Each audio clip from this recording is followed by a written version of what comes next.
Halo semuanya, selamat bertemu lagi dengan saya Ibu Astin. Pada kesempatan kali ini kita akan membahas tentang materi dan pembahasan tugas PR, pengukuran dan ketidakpastian pengukuran. Selamat menyimak ya. Kita awali materi kita dengan pendahuluan, yaitu tentang definisi pengukuran dan aspek-aspek yang perlu diperhatikan dalam pengukuran. Nah, pengukuran adalah kegiatan membandingkan sesuatu yang diukur dengan besaran sejenis yang ditetapkan sebagai satuan. Contoh, mengukur panjang benda dengan mistar, mengukur massa benda dengan neraca, dan mengukur waktu untuk melakukan suatu kegiatan dengan stopwatch. Aspek-aspek yang perlu diperhatikan dalam pengukuran, yang pertama ketelitian atau presisi, yang kedua ketepatan atau akurasi, yang ketiga kepekaan, dalam hal ini adalah kepekaan alat, dan yang keempat kesalahan dalam pengukuran atau ketidakpastian pengukuran, dan yang kelima adalah angka penting. Ketelitian dan ketepatan. Menurut KBBI offline, ketelitian dan ketepatan pada dasarnya sama, sebab begitu kita melihat arti dari kata akurasi, maka yang muncul adalah kecermatan, ketelitian, dan ketepatan. Begitu juga pada saat kita melihat arti kata presisi, yang muncul adalah ketepatan, ketelitian. Tetapi secara fisika, ketelitian dan ketepatan ini ternyata berbeda. Nah, ketepatan atau akurasi menyatakan kemampuan untuk mendapatkan rentang nilai minimum dan maksimum dari suatu pengukuran yang mencakup nilai benar X0. Akurasi menyatakan tingkat kedekatan dengan nilai yang sebenarnya. Semakin dekat hasil pengukuran dengan nilai sebenarnya, maka pengukuran tersebut semakin akurat. Jadi tingkat akurasinya tinggi. Suatu pengukuran dikatakan memiliki akurasi tinggi jika hasil pengukuran itu mencakup nilai benar dari besaran yang diukur. Nilai benar terletak dalam rentang antara batas bawah dan batas atas dari besaran yang diukur. Nah, yang berikutnya ketelitian atau presisi. Presisi atau ketelitian adalah suatu ukuran yang menyatakan tingkat kedekatan nilai-nilai yang diukur terhadap nilai rata-rata dari suatu eksperimen. Semakin dekat hasil pengukuran dengan nilai rata-rata, maka pengukuran tersebut semakin presisi. Presisi juga bisa kita definisikan sebagai aspek pengukuran yang menyatakan kemampuan alat ukur untuk memberikan hasil pengukuran yang sama pada suatu pengukuran berulang. Nah, suatu pengukuran dikatakan memiliki presisi yang tinggi jika hasil pengukuran memiliki simpangan yang kecil terhadap nilai rata-rata hasil pengukuran suatu besaran. Nah, sekarang kita bisa lihat atau silakan amati gambar berikut. Nah, gambar ini saya ambil dari buku Gercep Fisika Mekanika halaman 10. Nah, gambar berikut menunjukkan hubungan antara besaran X yang diukur beberapa kali dengan jumlah pengukuran yang menghasilkan nilai X. Nilai benar dari besaran yang diukur dinyatakan dengan X0. Nah, lihat gambar 1. Gambar 1 menunjukkan hasil pengukuran yang memiliki ketepatan dan ketelitian yang tinggi. Gambar 2 menunjukkan hasil pengukuran yang memiliki ketelitian tinggi tetapi tidak akurat. Ya, karena grafiknya dengan garis tengahnya itu atau yang menunjukkan X0 itu tidak tepat. Yang ketiga, gambar 3 menunjukkan hasil pengukuran yang memiliki ketelitian rendah tetapi keakuratan tinggi. Ya, kita lihat puncak dari grafiknya ini rendah. Kemudian yang keempat menunjukkan hasil pengukuran yang memiliki ketelitian dan keakuratan rendah. Ya, jadi dari gambar 1, gambar 2, gambar 3 dan gambar 4 itu nampak perbedaannya. Oke. Nah, sekarang kita lihat cara melakukan pengukuran. Nah, berdasarkan cara melakukan pengukuran, maka pengukuran bisa kita bedakan atas 2, pengukuran langsung dan pengukuran tak langsung. Pengukuran langsung dibagi lagi atas 2, yaitu pengukuran tunggal dan pengukuran berulang. Pada setiap kegiatan pengukuran selalu disertai oleh ketidakpastian.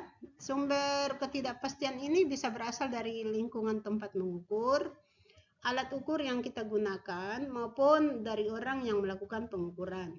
Maka pada saat melaporkan hasil pengukuran, kita harus melaporkan semua angka yang kita dapatkan, baik angka yang sudah pasti maupun angka yang masih diragukan yang kita sebut dengan angka penting. Untuk menampung ketidakpastian pengukuran, maka kita melaporkan hasil pengukuran lengkap dengan ketidakpastiannya. Nah, sekarang kita lihat pengukuran langsung. Apa itu pengukuran langsung? Nah, pengukuran langsung adalah pengukuran yang dilakukan dengan cara meletakkan alat ukur langsung pada objek yang diukur untuk mendapatkan hasilnya secara langsung. Nah, pengukuran langsung biasanya kita lakukan saat mengukur besaran-besaran yang melibatkan besaran pokok, seperti mengukur panjang meja dengan meteran, mengukur lebar buku dengan mistar, mengukur waktu yang digunakan orang untuk berjalan dengan stopwatch, mengukur diameter luar cincin dengan jangka sorong, mengukur massa tepung dengan neraca, mengukur berat badan dengan timbangan, mengukur tinggi badan dengan meteran, dan sebagainya. Nah, pengukuran langsung dibedakan atas dua jenis, pengukuran tunggal dan pengukuran berulang. Pengukuran tunggal adalah pengukuran yang dilakukan hanya sekali. Pengukuran berulang adalah pengukuran yang dilakukan secara berkali-kali pada objek yang sama. Pengukuran berulang merupakan salah satu cara untuk mengurangi kesalahan dalam pengukuran.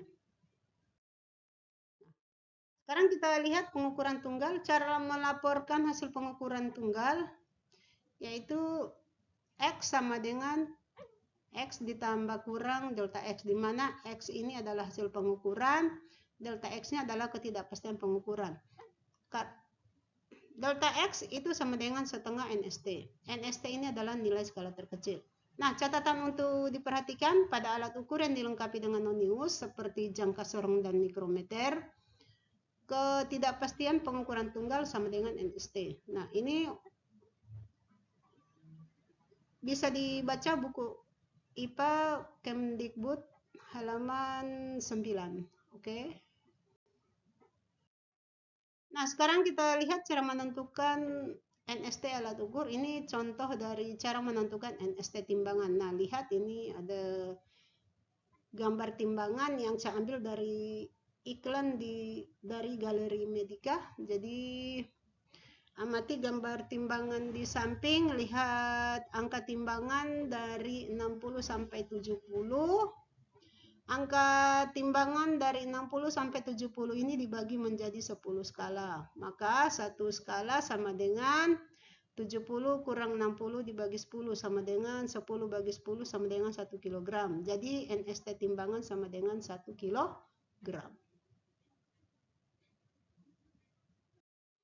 Ya, kita masih membicarakan tentang cara menentukan NST alat ukur. Jadi sekarang contoh cara menentukan NST meteran pengukur tinggi badan. Nah, gambar meteran ini saya ambil dari https://medx.co.id, stadiometer alat pengukur tinggi badan akurat strap 2 strap. Ya, oke. Jadi amati gambar stadiometer di atas, perhatikan angka 126 sampai 127. Nah, angka 126 sampai 127 ini dibagi menjadi 10 skala. Maka satu skala sama dengan 127 kurang 126 dibagi 10. Sama dengan 10 bagi 10 sama dengan 1 cm. Jadi NST stadiometer sama dengan 1 cm.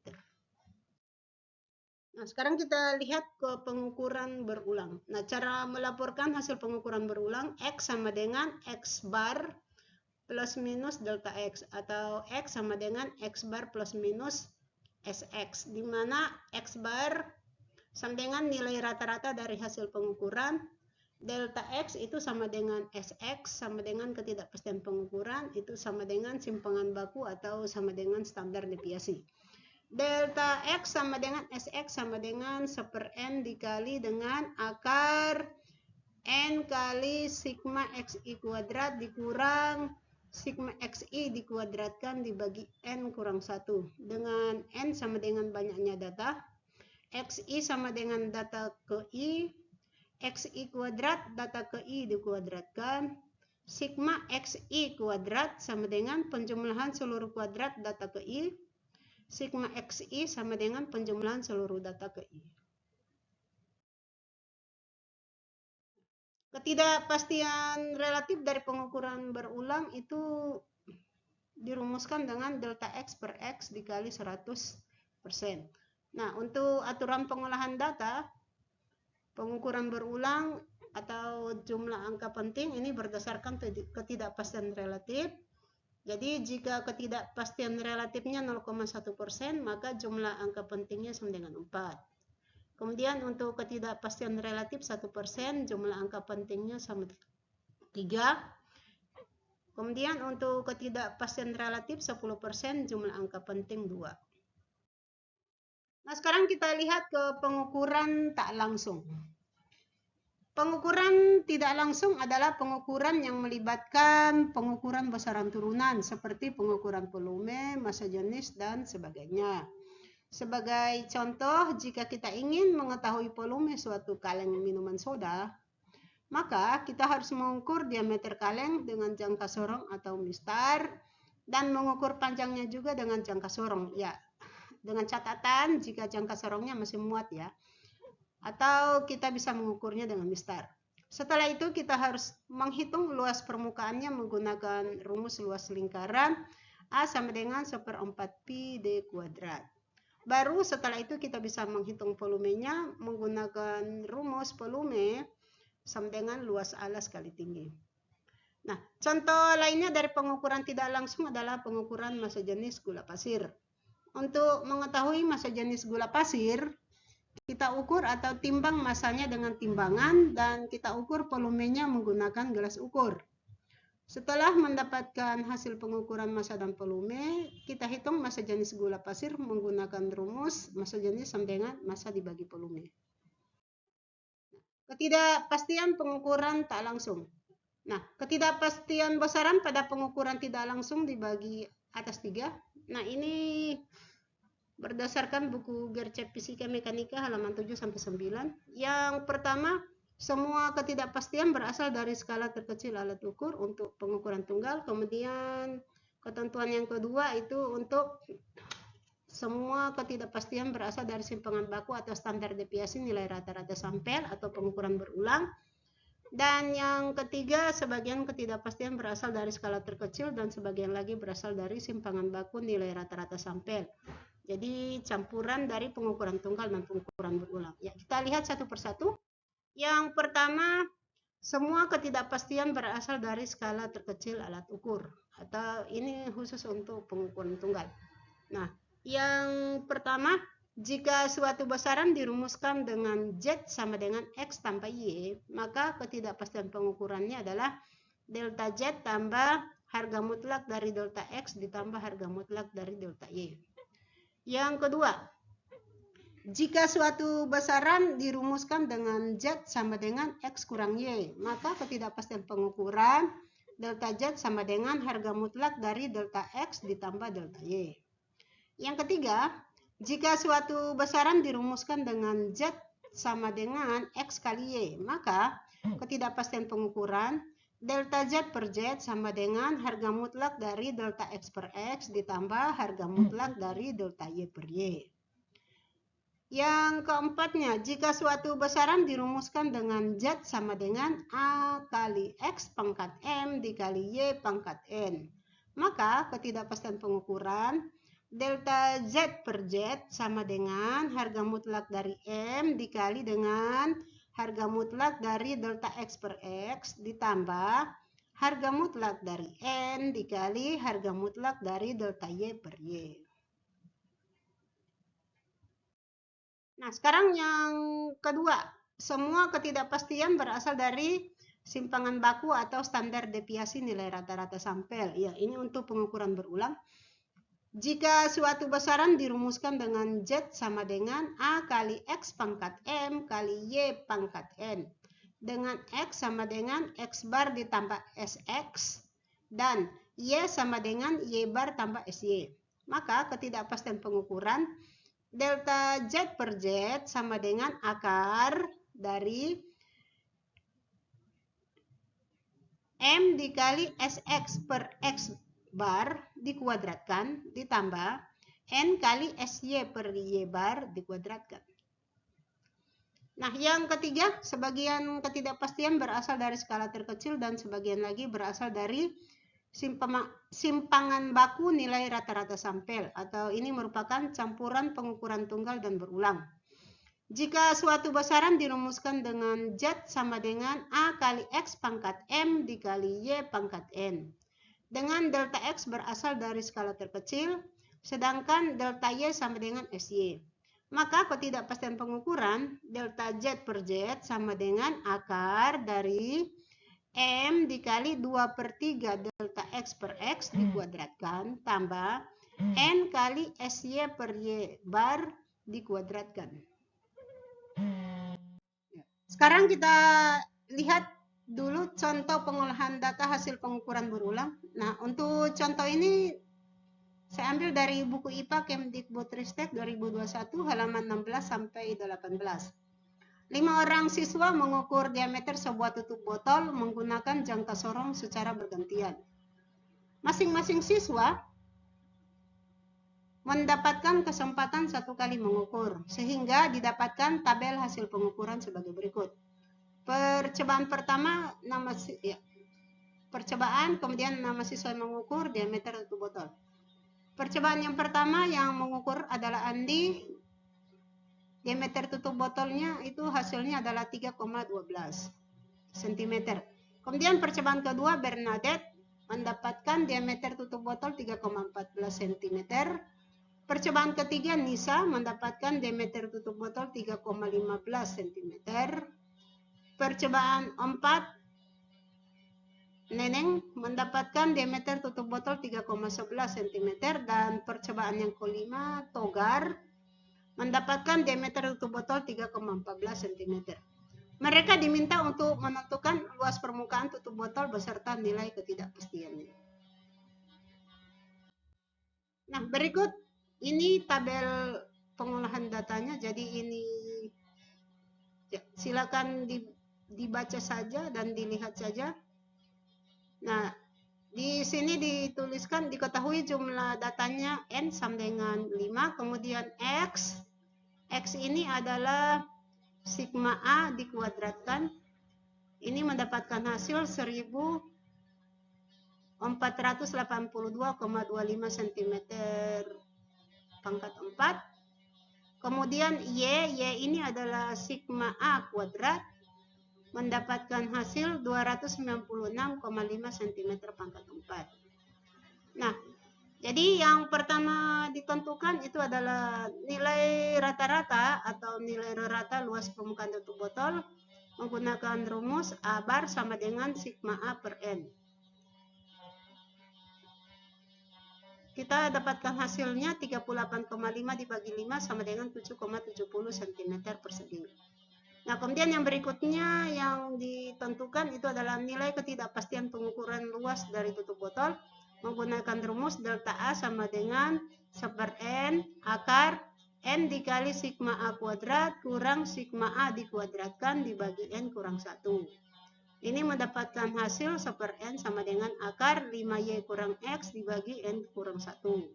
Sama dengan 1/N dikali akar 5 kali 296,5 kurang 1482,25 dibagi 5 kurang 1 sama dengan 1/5 dikali dengan akar 1482,50 kurang 1482,25 dibagi 5 kurang 1 sama dengan 1/5 akar 0,25 bagi 4 sama dengan 1/5 akar 1/16 sama dengan 1/5 kali 1/4 sama dengan 1/20 sama dengan 0,05 cm persegi.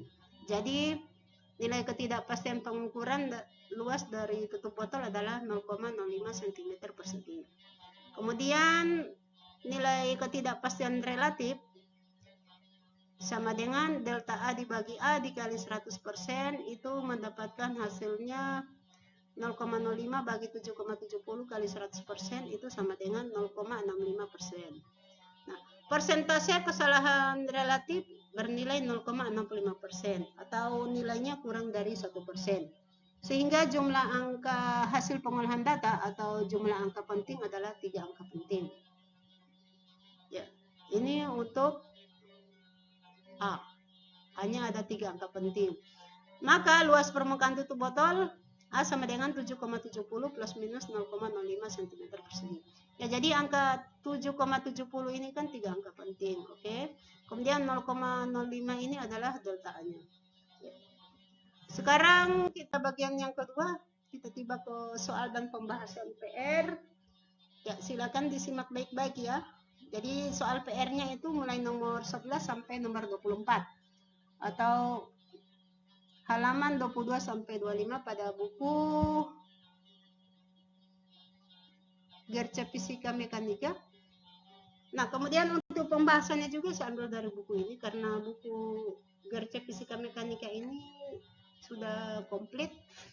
Jadi ada soal dan ada pembahasannya. Oke, ya kita nomor 11 dalam perhitungan besaran ekuivalen elektrokimia Z dari suatu tembaga melalui proses elektrolisis digunakan persamaan berikut ini. Z sama dengan M1 kurang M2 dibagi I kali T. Dengan M1 sama dengan 47,86 plus minus 0,01 gram. M2 sama dengan 43,78 plus minus 0,01 gram. I sama dengan 2,00 plus minus 0,05 ampere. T sama dengan 5.800 plus minus 1 sekon. Nilai Z yang dihitung dari persamaan ini akan memiliki persentase kesalahan sekitar. Nah, untuk menjawab soal ini kita ambil dulu X sama dengan M1 kurang M2, maka Z sama dengan X dibagi I kali T. X sama dengan M1 kurang M2 sama dengan 47,86 kurang 43,78 sama dengan 4,08. Delta X sama dengan 0,01 tambah 0,01 sama dengan 0,02. Delta I sama dengan 0,05. Delta T sama dengan 1. Delta Z per Z sama dengan harga mutlak dari delta X per X tambah harga mutlak dari delta I per I tambah harga mutlak dari delta T per T. Delta Z per Z sama dengan 0,02 dibagi 4,08 tambah 0,05 dibagi 2,00 tambah 1 dibagi 5.800 sama dengan 0,0049 tambah 0,025 tambah 0,000172 sama dengan 0,030072 sama dengan 0,03 sama dengan 3%. Nomor 14, seorang siswa mendapatkan nilai massa jenis suatu zat Rho sama dengan 2,83765 kg per meter kubik. Hasil ini akurat sampai 2,5%. Siswa itu harus menyatakan hasil eksperimennya sebagai. Nah, untuk menjawab soal ini kita tulis diketahui dan ditanya dulu. Yang diketahui Rho sama dengan 2,83765 kg per meter kubik. Persentase keakuratan sama dengan delta Rho per Rho sama dengan 2,5% sama dengan 0,025. Nah, 0,025 itu mengandung dua angka penting dan memiliki 3 angka di belakang koma. Yang ditanyakan penulisan hasil eksperimen dari Rho. Nah, untuk menyelesaikannya kita tuliskan dulu delta Rho sama dengan 2,5% kali Rho sama dengan 2,5% kali 2,83765 sama dengan 0,025 kali 2,83765 sama dengan 0,070941125. Ya, dibulatkan menjadi 0,071. Ya, jadi mengandung dua angka penting dan memiliki 3 angka di belakang koma. Nah, karena nilai delta Rho dinyatakan dalam 3 angka di belakang koma, maka nilai Rho juga harus dinyatakan dalam 3 angka di belakang koma, sebab penulisan Rho dan delta Rho harus seragam. Jadi, Rho sama dengan 2,838 plus minus 0,071 Newton per milimeter. Nomor 15, Dalam menentukan percepatan jatuh bebas G dengan menggunakan rumus periode dari suatu pendulum sederhana, T sama dengan 2pi akar L per G. Panjang tali didapatkan bernilai sama dengan 0,500 plus minus 0,001 meter dan periode T sama dengan 1,42 plus minus 0,02 sekon. Nilai G yang didapatkan sebaiknya dituliskan sebagai, nah untuk menjawab soal ini tuliskan dulu apa yang diketahui dan ditanyakan pada soal. Yang diketahui pada soal, periode ayunan sederhana T sama dengan 2pi akar L per G. Panjang tali L sama dengan 0,500 plus minus 0,001 meter. L memiliki 3 angka penting dan dinyatakan dalam 3 angka di belakang koma. Delta L memiliki 1 angka penting dan dinyatakan dalam 3 angka di belakang koma. Periode T sama dengan 1,42 plus minus 0,02 sekon. T memiliki 3 angka penting dan dinyatakan dalam 2 angka di belakang koma. Delta T memiliki 1 angka penting dan dinyatakan dalam 2 angka di belakang koma. Yang ditanyakan pada soal adalah penulisan hasil dari G. Nah, untuk penyelesaiannya kita ubah dulu rumus periode T sama dengan 2pi akar L per G ini menjadi T kuadrat sama dengan 4pi kuadrat L per G. Kita dapatkan T kuadrat dikali G sama dengan 4pi kuadrat L. Nah, kita akan mendapatkan nilai persamaan dari G sama dengan 4pi kuadrat L per T kuadrat. Nah, rumus G sama dengan 4pi kuadrat L per T kuadrat ini yang akan kita gunakan untuk menyelesaikan soal. Nah, kita mendapatkan nilai G sama dengan 4 kali 3,14 kuadrat dikali 0,500 dibagi 1,42 dikuadratkan. Sama dengan 19,7192 dibagi 2,0164 sama dengan 9,7794088847 sama dengan 9,78. Nah, 9,78 ini memiliki 3 angka penting dan dinyatakan dalam 2 angka di belakang koma. Nah, kemudian untuk ketidakpastian G, kita bisa cari dengan menggunakan rumus delta G per G sama dengan harga mutlak dari delta L per L tambah 2 kali harga mutlak dari delta T per T. Delta G per 9,78 sama dengan 0,001 dibagi 0,500 tambah 2 kali 0,02 bagi 1,42. Delta G sama dengan 9,78 dikalikan dengan 0,002 tambah 0,028 sama dengan 9,78 dikali dengan 0,3 sama dengan 0,15648 sama dengan 0,2934 sama dengan 0,3. Jumlah angka penting dari delta G sama dengan jumlah angka penting dari delta L dan T. Jadi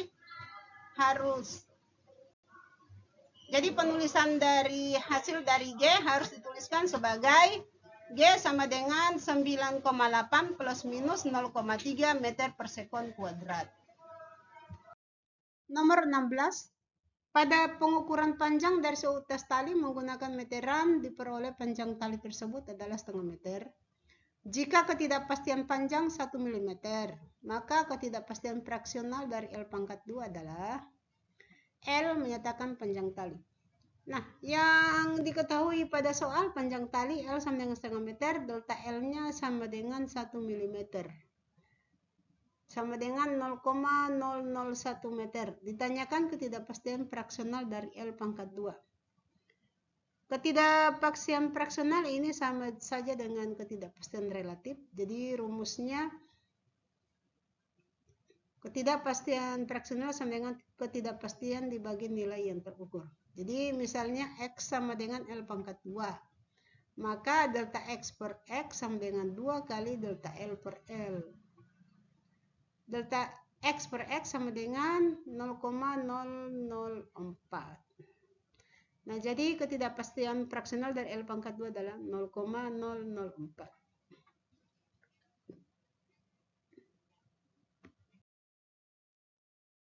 Nomor 18. Dalam percobaan pengukuran luas suatu bidang, diketahui bahwa panjang dan lebar sebuah kartu adalah P sama dengan 64 plus minus 2 mm, L sama dengan 47 plus minus 1 mm. Ketidakpastian luas dari kartu tidak mungkin lebih dari. Nah, kita tulis dulu yang diketahui dan tanyakan pada soal. Yang diketahui panjang kartu P sama dengan 64 plus minus 2 mm. P memiliki 2 angka penting, sedangkan delta P-nya memiliki 1 angka penting. Lebar kartu L sama dengan 47 plus minus 1 mm. Nah, L ini memiliki 1 angka penting, kemudian delta L memiliki 1 angka penting. Yang ditanyakan nilai maksimum ketidakpastian luas kartu, delta A. Nah, untuk menyelesaikannya, tulis dulu rumus luas kartu. A sama dengan P kali L, sama dengan 64 kali 47, sama dengan 3008 mm per 3008 mm persegi, sama dengan 30 kali 10 pangkat 2 mm persegi. A harus dinyatakan dalam 2 angka penting. Jadi ketidakpastian relatif dari luas kartu, delta A dibagi A sama dengan delta P dibagi P tambah delta I dibagi I. Jadi delta A per 30 kali 10 pangkat 2 sama dengan 2 per 64 tambah 1 per 47. Delta A sama dengan 30 kali 2, delta A sama dengan 30 kali 10 pangkat 2 dikali 2 per 64 tambah 1 per 47. Sama dengan 30 kali 10 pangkat 2 dikalikan dengan 0,05252655 sama dengan 1,575797872 kali 10 pangkat 2.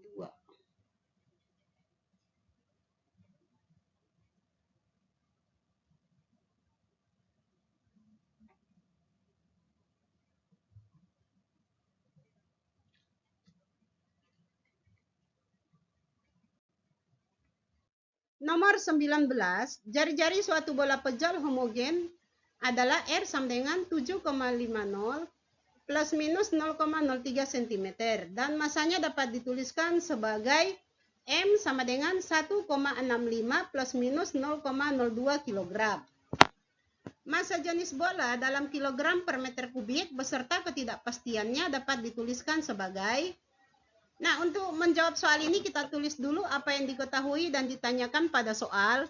Yang diketahui bola homogen dengan jari-jari R sama dengan 7,50 plus minus 0,03 cm. R memiliki 3 angka penting dan dinyatakan dalam 2 angka di belakang koma. Delta R memiliki 1 angka penting dan dinyatakan dalam 2 angka di belakang koma. Massa M sama dengan 1,65 plus minus 0,02 kg. M memiliki 3 angka penting dan dinyatakan dalam 2 angka di belakang koma. Delta M memiliki 1 angka penting dan dinyatakan dalam 2 angka di belakang koma. Yang ditanyakan adalah massa jenis beserta ketidakpastiannya. Nah, untuk penyelesaiannya kita tulis dulu rumus massa jenis. Rho sama dengan massa per volume. Nah, kemudian untuk rumus volume bola P sama dengan 4pi R pangkat 3. Sehingga massa jenis Rho sama dengan M dibagi 4pi R pangkat 3 sama dengan 3M dibagi 4pi R pangkat 3. Nah, massa jenis bola Rho sama dengan 3M dibagi 4pi R pangkat 3 sama dengan 3 kali 1,65 dibagi 4 kali 3,14 dikalikan dengan 7,50 kali 10 pangkat min 2 dipangkatkan 3. Hasilnya sama dengan 4,95 dibagi 5.298,75 kali 10 pangkat min 6. Sama dengan 4,95 kali 10 pangkat 6 dibagi 5.298,75. Sama dengan 934,18 sama dengan 934 kg per meter kubik. Ketidakpastian relatif massa jenis delta rho per rho sama dengan delta harga mutlak dari delta M per M ditambah 3 kali harga mutlak dari delta R per R. Nah, delta rho per 934 sama dengan 0,02 dibagi 1,65 tambah 3 dikalikan dengan 0,03 per 7,50. Maka kita akan dapatkan delta rho sama dengan 934 dikalikan dengan 0,0121 tambah 0,012 sama dengan 934 kali 0,0241 sama dengan 22,5094 kg per meter kubik. Nah, delta rho ini harus dinyatakan dalam satu angka penting karena delta R dan delta M dinyatakan dalam satu angka penting sehingga nilai delta rho dibulatkan menjadi 20 kg per meter kubik. Jadi delta rho-nya sama dengan 20 kg per meter kubik. Nah, karena delta rho dibulatkan menjadi 20 kg per meter kubik, maka satuan dan semua angka di belakang koma juga mengalami pembulatan. Jadi, nilai massa jenis beserta ketidakpastiannya adalah rho sama dengan 930 plus minus 20 kg per meter kubik. Nomor 20.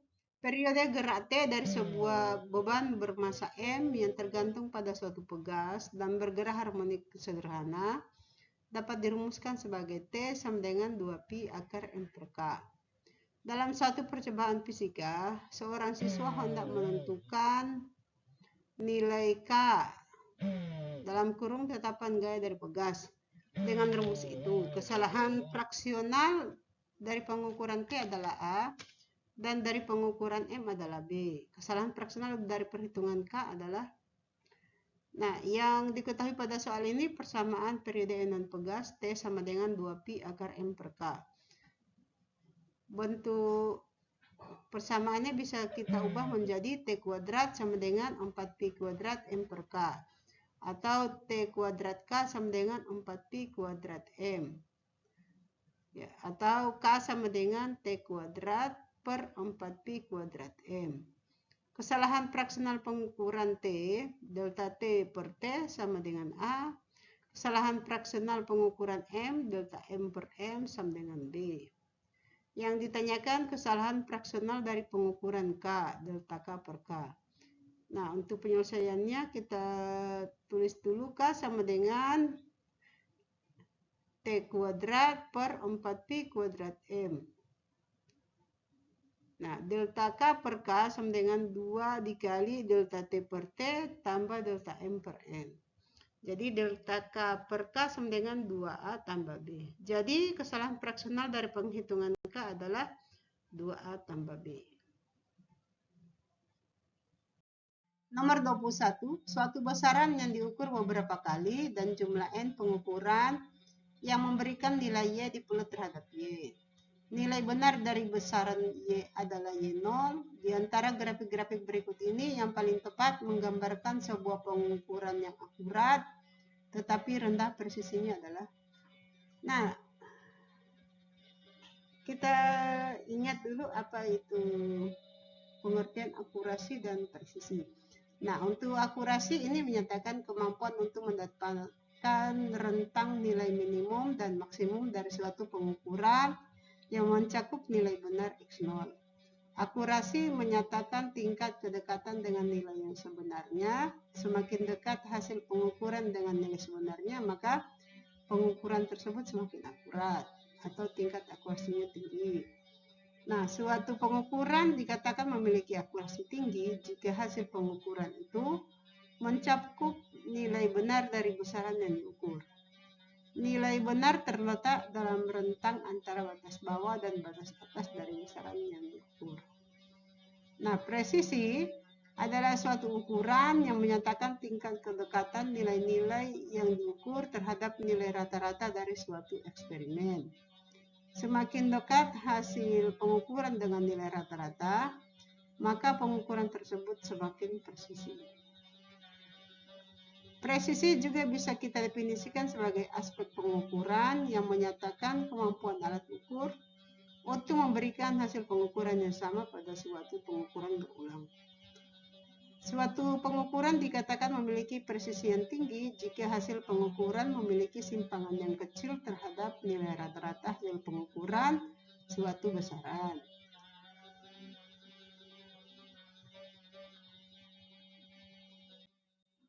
Nah, amati gambar di samping. Untuk pilihan A, B, C, dan D menunjukkan satu pengukuran dengan akurasi yang tinggi. Sementara pilihan E menunjukkan pengukuran dengan akurasi rendah. Nah, yang berikutnya pilihan A, B, dan E menunjukkan pengukuran dengan presisi tinggi, sementara pilihan C dan D menunjukkan pengukuran dengan presisi rendah. Nah, antara pilihan A dan C, jelas pengukuran dengan akurasi lebih tinggi adalah pilihan C.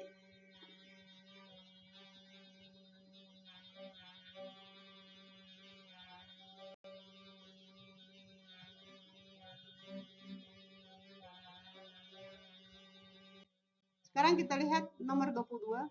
Seorang siswa A beserta keempat temannya B, C, D, dan E melakukan percobaan untuk mengukur percepatan jatuh bebas G dengan suatu eksperimen fisika. Nilai benar dari G adalah 9,81 meter per sekon kuadrat. Berikut adalah hasil pengukuran dari kelima siswa tersebut. Hasil pengukuran yang memiliki akurasi tinggi dan presisi tinggi adalah, nah, untuk jawabannya hasil pengukuran yang memiliki akurasi tinggi adalah pengukuran A, pengukuran B, C, D, dan E. Karena rentang nilai antara batas bawah dan batas atas pengukuran mencakup nilai benar 9,81 meter per sekon kuadrat. Nah, hasil pengukuran yang memiliki presisi tinggi adalah pengukuran A dan C karena memiliki persentase kesalahan lebih kecil dari 5%. Nah, lihat untuk persentase kesalahan dari A-nya 2,08%, B-nya 8,51%, C-nya 2,04%, D-nya 95,24%, dan E-nya 3,81%. Jadi pengukuran yang memiliki akurasi tinggi dan presisi tinggi adalah pengukuran siswa C. Sekarang nomor 23. Seorang siswa melakukan pengukuran terhadap kalori jenis suatu zat dan hasilnya adalah 951,5 meter pangkat 2 per sekon pangkat 2 Kelvin. Dia memperkirakan bahwa persentase kesalahan fraksionalnya sebesar 4%. Kalori jenis zat itu sebaiknya dituliskan sebagai, nah, untuk jawabannya persentase kesalahan fraksional sama dengan delta C per C kali 100% sama dengan,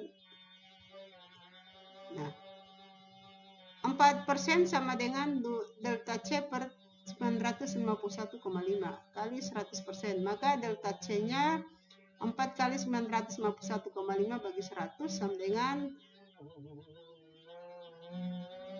38,06.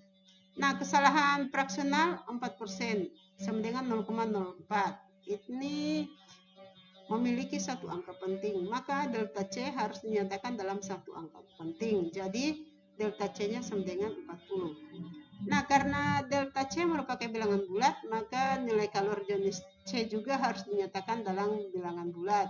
Sehingga C sama dengan 951,5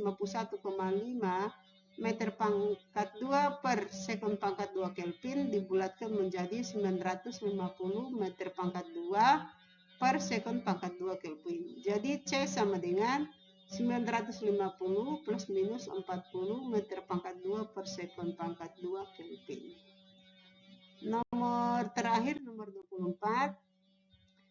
Dalam suatu eksperimen untuk menentukan percepatan jatuh bebas G, seorang siswa menyatakan nilai G sebagai 9,78578 meter per sekon pangkat 2, yang akurat hanya sebesar 2,5%. Di antara hasil berikut ini yang memberikan hasil eksperimennya dalam jumlah angka penting yang sesuai adalah. Nah, untuk menjawabnya kita tulis dulu apa yang diketahui dan ditanyakan pada soal. Yang diketahui G sama dengan 9,78578 meter per sekon kuadrat. Persentase keakuratan 2,5% sama dengan 0,025.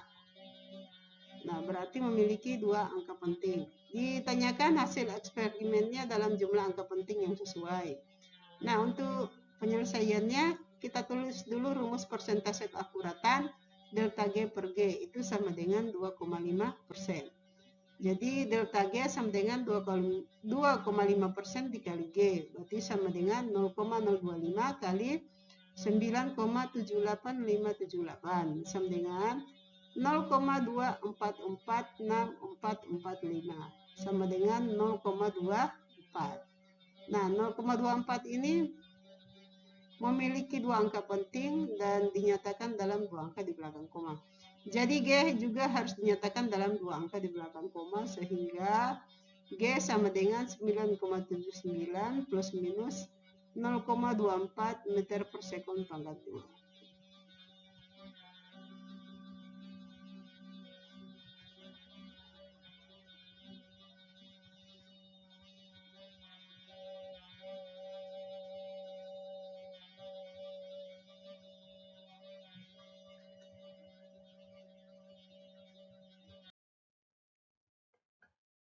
Sumber atau referensi yang saya gunakan untuk pembahasan materi dan soal pada kesempatan ini ada dua buku, yaitu yang pertama buku IPA SMA kelas 10 terbitan dari Kemdikbud Ristek tahun 2021, karya dari Ibu Ayu Ratna Puspaningsi, Elizabeth Cahaya Darmawan, dan Nike Resmining Putri. Buku yang kedua buku Gercep Fisika Mekanika SMA atau MA, karya dari Pak Hartono Wicaksono Santoso, terbitan dari Y. Ramawidya tahun 2025. Kemudian ada dua sumber dari internet, yaitu untuk pengambilan gambar. Yang pertama dari https://medx.co.id, stadiometer alat pengukur tinggi badan. Jadi ini sumber untuk gambar stadiometer atau alat pengukur tinggi badan. Kemudian iklan dari Galeri Medika untuk gambar timbangan. Ya, saya kira cukup sekian dulu pertemuan kita pada kali ini. Terima kasih sudah menyimak dan menonton. Sampai bertemu lagi pada kesempatan akan datang.